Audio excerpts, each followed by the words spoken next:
करना। मेरा मन है कि मेरे संबंध, मेरा व्यापार गुरु भाइयों से चले, जिससे हमारे सब गुरु भाई मिलकर के, वही चीज है, मात भाव बदलना है। कमाने का भाव और गुरु परिवार का भाव, कितना अंतर है। हमारा संबंध उनसे हो जो हमारे गुरु भाई, हमारे दोस्त वो हों जो हम दोनों के गुरु एक हो, तो भाईचारा है। ऐसे ही सब चीजों में। अब दूसरी बात जो कह रहे थे महान व्यक्ति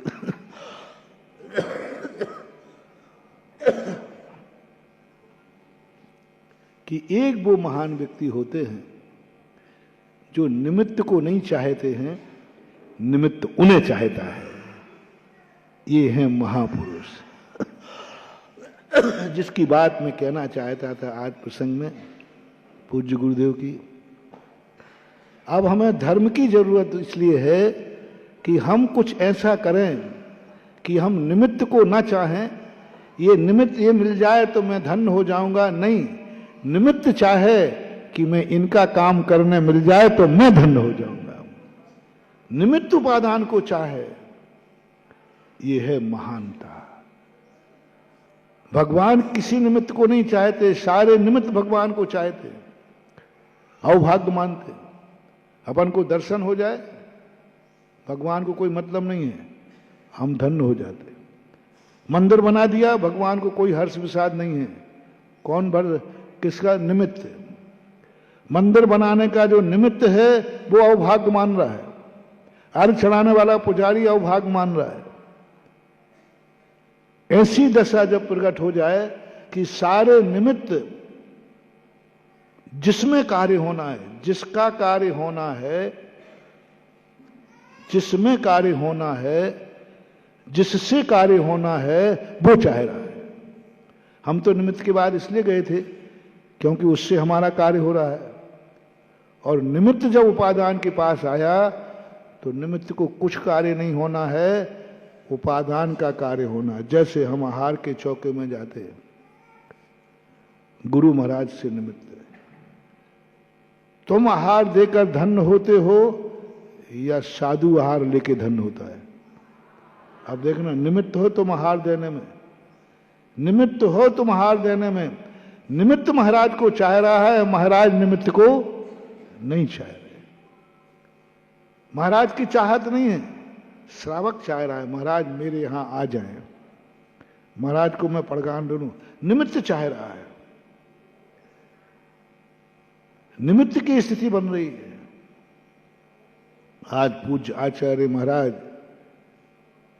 ऐसे ही महान आत्मा थे। वो किसी को नहीं चाहते थे, दुनिया उन्हें चाहते थे।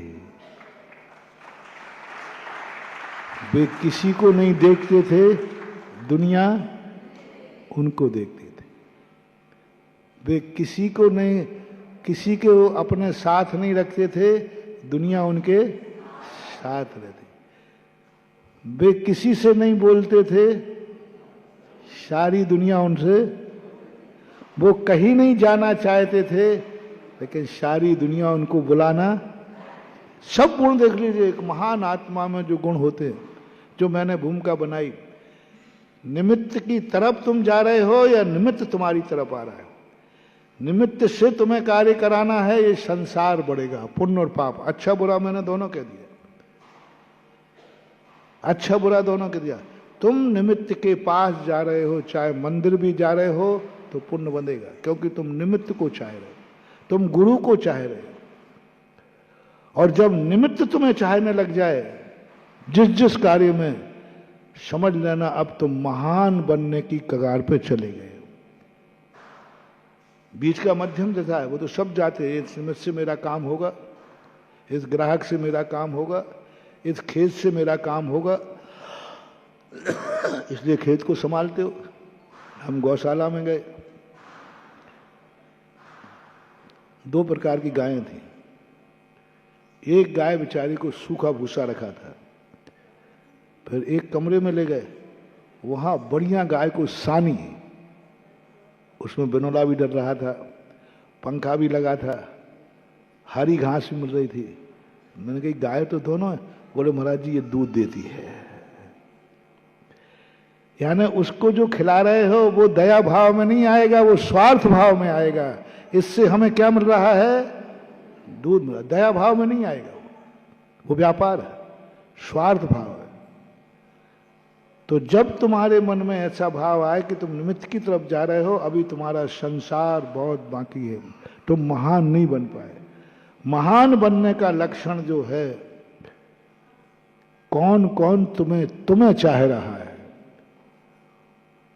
और तुम्हारे कार्य के लिए, अपने कार्य के लिए नहीं। कौन कौन तुम्हारे कार्य करना चाहता है, अपना कार्य नहीं, तुम्हारा, और उसको खुशी होगी। काम तुम्हारा होगा, पेट महाराज का भरेगा, और नाचेगा कौन? गृहस्थ। अब समझ लेना कि तुम महान बनने वाले हो, परमिष्टि में आ जाओ। कुछ नहीं लगे, सब लोग कह रहे हैं मुझे कार्य करने का मौका मिले। दान धर्म क्यों है? दान देने वाले का तो खर्च ही हो रहा है, लेकिन वो कह रहा है नहीं, देव साध गुरु के निमित्त से वह चीज सब दान में आ जाती है जिसमें स्वयं का कार्य नहीं होता है, सामने वाले का कार्य हो रहा है और खुशी हो रही है। उसका नाम है परोपकार।